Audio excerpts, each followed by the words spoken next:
The drama surrounding the Los Angeles Lakers this season has taken a turn that nobody saw coming. Teams missing an all-time great to open their first 14 games are supposed to stumble, collapse, and spend weeks desperately trying to claw their way back to relevance. They aren't supposed to storm out to a 10-4 record and look like a well-oiled machine.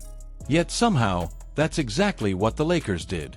They survived, they adapted, and in many moments, they absolutely thrived. They did it because Luka Dončić has been nothing short of spectacular, playing with the force and control of the best player in the league. They did it because Austin Reaves stepped into a new version of himself, stronger, smarter, more confident, showing flashes of star-level shot creation. They did it because role players stepped into responsibility instead of shrinking from it. And they did it because their offense held together in ways even optimistic fans couldn't have predicted. Now the Lakers have added LeBron James back into a team that already figured out how to win without him, and in his first game back, it looked dangerously good. What was supposed to be a team just trying to stay alive suddenly looks like one of the scariest threats in the NBA.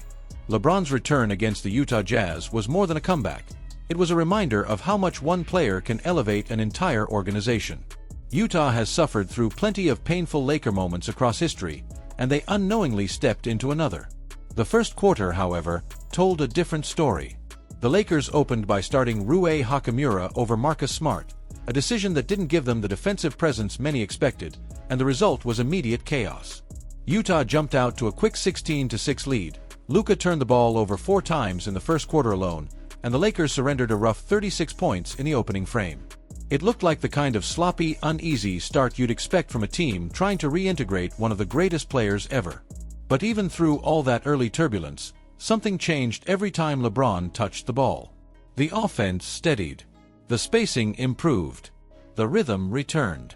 His presence calmed the waters in a way only someone with 2 decades of experience can. By the second quarter, LeBron started finding his flow. He knocked down a catch-and-shoot 3, began orchestrating from the post, and connected with teammates for clean, efficient looks. A slick alley-oop to DeAndre Ayton, perfectly timed passes to Marcus Smart, and cross-court dimes to open shooters all came naturally. He ended the half with 7 points, 2 rebounds, and 4 assists, and it felt like he barely had to exert effort to lift the entire offense. It was clear he wasn't forcing his own scoring, but instead letting Luka and Reaves take the lead while stepping in only when the possession needed someone with vision, poise, and control. The fact that his first bucket came from beyond the arc hinted at a possible shift in his evolving role, one that may rely more on spacing and playmaking rather than constant downhill force. Then the second half arrived, and LeBron showed why he still has a massive role in shaping this team's ceiling. He pushed the pace, made intelligent hit-ahead passes, and slid seamlessly into the connective glue every team wishes they had. His mid-range jumper returned with confidence, but his passing is what truly broke the game open. In the fourth quarter alone, he tallied 6 assists in barely over 5 minutes, finishing the night with 12 total and reaching a double-double while continuing his absurd streak of scoring at least 10 points in 293 straight games. Most superstars return from injury to save a sinking ship. LeBron returned and upgraded a rising one. The wildest part is that he didn't return to save a broken roster. He returned to a version of Austin Reaves who no longer resembles the undrafted role player who once fought for minutes. This season, Reaves has played stretches of basketball where he looks like a real all-star level creator. When Luka missed time, Reaves didn't just patch holes, he took over games. He controlled pick and rolls, lived at the line, and manipulated defenses with confidence that wasn't there 2 years ago. He now sees the floor better, handles the ball more often, attacks mismatches with purpose, and plays like someone who truly believes he should be the best player on the floor. And he shows no fear proving it. But the beauty of LeBron's return is that Reaves no longer needs to be the second option all the time. He can now slide into an overqualified third option role, attacking rotating defenses, punishing second units, and thriving in the chaos created when defenses overload on LeBron or Luka.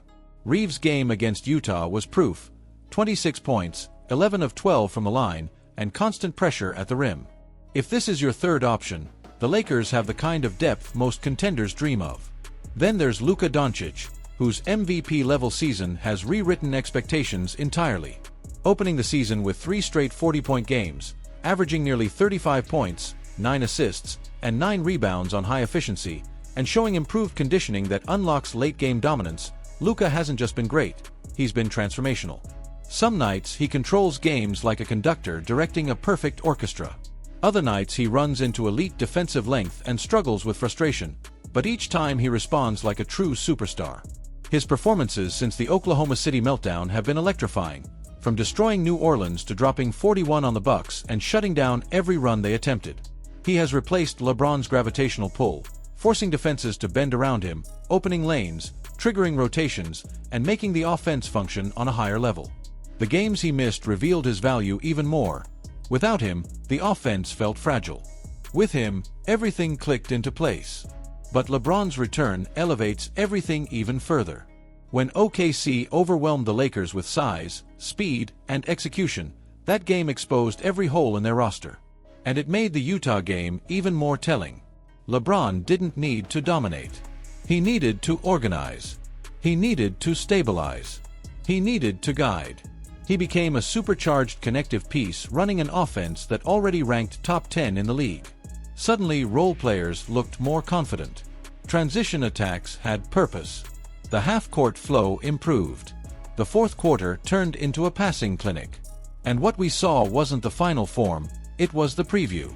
The Lakers are healthier than they've been in years. The core of LeBron, Luka, and Reaves looks dangerous. The question now isn't whether they're legit. The question is whether the league is prepared for what this team becomes when all three of their engines run at full power. If this Utah game represents their floor, then their ceiling stretches far higher than anyone expected. If you enjoyed this breakdown, make sure to drop your thoughts in the comments. Do you think the Lakers are real contenders now that LeBron is back? Who has impressed you the most this season? And if you want more deep dive stories like this, remember to like the video, subscribe to the channel, and turn on notifications so you never miss an upload.